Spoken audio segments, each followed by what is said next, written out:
One of St. Kitts and Nevis' most experienced ham operators, Mr. Terry Adams, is calling on Skelec to fix a major problem that is affecting amateur radio operations on St. Kitts. Mr. Adams said the problem is a severe frequency interference caused by Skelec's smart meter system that is using broadband over power lines. The ham operator told SKN Newsline that Skelec established the smart meter system without proper consultation, and it is seriously impacting amateur radio operations. What appears to have happened is that the Skelec, which partly is a government institution, because I understand the government owns 100% in that company, and they went to improve, according to them, the system, the billing system, by using what they call smart meters. What they have not done was to consult with the competent authority, who is the NTRC, to advise them as to how to go about it. And they may have gone about it by just talking to persons in Canada. I think there's a company called Coronac, to set up the smart meter system. And in so doing, when they set up the smart meter system, like I said, there was no consultation, only to realize that there's something called E2E, or concentrators, which would send the data to the system. Smart meter and the concentrator communicate, and they send data to the head office. So for example, you don't have to wait every month to get a bill to pay. I think that was the objective. You could go into the office, and if you bought, let's say, 20 units for 2 days, you could go and pay that money. Forgetting that once they go broadband over power line, you will be producing one big antenna throughout the whole island. So this broadband over power line is what amateur radio operators has been affected by.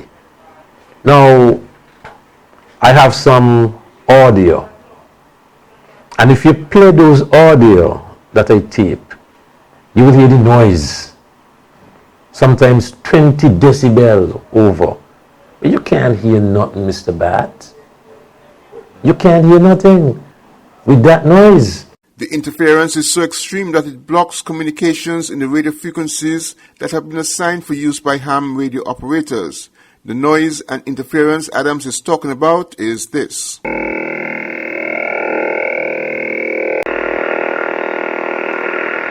Adams wants Skelec to fix the 3-year-old problem, but he said there seems to be reluctance to resolve the matter in short order. But what they're saying to us is that there's no quick fix, and it's going to be costly. It's going to cost them millions of dollars. But tell me something, Mr. Barrett. You don't think that Skelec or the government should have think of that before? Skelec has electrical engineers, some of them with master's degree.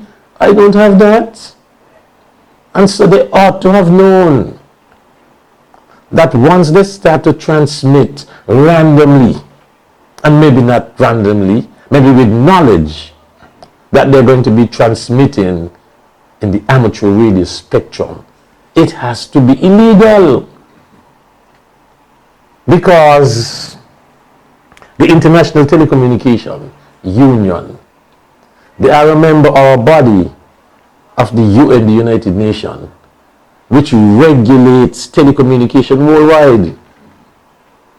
And so when they assigned bands and frequencies, whether it's government, amateur, flow, or whoever, you cannot, or you ought not to, go into another spectrum and begin to transmit RF radio frequency. And that is what Skelec is doing. According to Adams, when the matter was first raised with Skelec, the company denied its system was the cause of the disruption. As a result, several ham operators wrote to the National Telecommunications Regulatory Commission, the NTRC, as well as to the Amateur Radio Society of St. Kitts, Nevis and Anguilla, pointing out, he said, that what SCELEC is doing is illegal. SKN Newsline learned that the NTRC decision was in favor of the amateur radio operators. Here is it that SCELEC got a cease and desist order from the NTRC to cease the transmission immediately. October coming, the 7th, can make a year. And they chose not to do it. And so I ask myself, is it right? Can a government institution break the law because they're part of the system?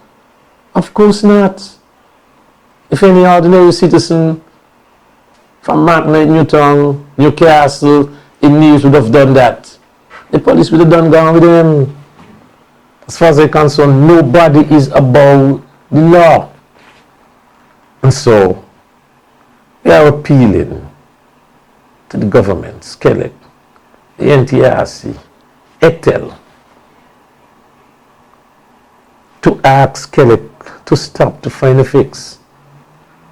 And because they're operating illegally, if you don't find a fix, to stop transmitting and go back to the old days and use the meter reader. You can't be breaking the law and be wrong and strong. While SKN Newsline has learned that the matter is being addressed at the level of government and with the involvement of the Eastern Caribbean Telecommunications Authority and the National Telecommunications Regulatory Commission.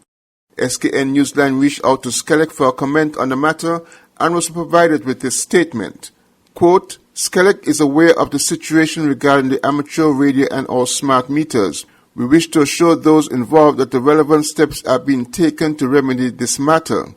In fact, there was a meeting on Thursday, 10 September, with the Minister of Public Utilities, Honorable Sean K. Richards, and Minister of ICT, Honorable Akila Byron Nisbet, as well as representatives from SCELEC, ECTEL, and NTRC to devise plans to resolve the matter.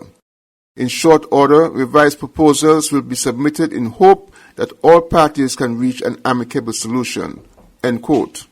Ham operators play a very important role globally and are especially helpful in times of crisis when other types of communication systems fail, such as in natural disasters.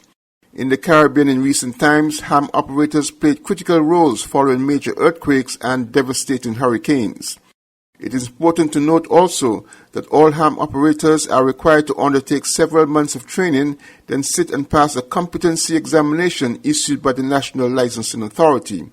In St. Kitts and Nevis, ham operators are licensed by the St. Kitts and Nevis National Telecommunications Regulatory Commission. This media house will have more on the issue as it unfolds. Glenn Barth, SKN Newsline.